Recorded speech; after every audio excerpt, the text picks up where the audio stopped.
Cette histoire, faite par des gens ordinaires, c'est une histoire extraordinaire et elle a une portée universelle.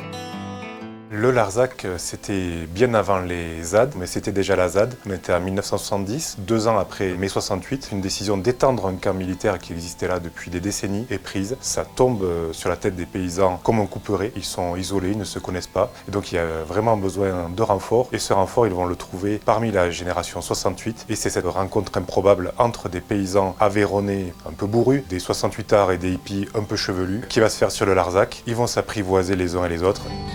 C'est avant tout une histoire de femmes et d'hommes qui a duré une décennie. Donc on a suivi quelques-uns de ces personnages réels, dont Jeanne, une paysanne du Larzac. Et cette Jeanne, eh bien, elle le dira, je ne suis jamais sortie du Larzac, mais le monde est venu à moi. Dans son village de la Blaquière, des contestataires de toutes origines et de toutes chapelles politiques vont venir.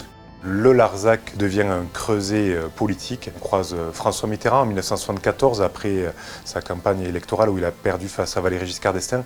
Le jeune José Bové qui s'y installe en 1976, qui va se faire agriculteur pour rester sur la terre et pour avoir la légitimité de la défendre. Et au gré des années, on va voir la naissance du syndicalisme paysan alternatif qui va nous amener à la Confédération paysanne.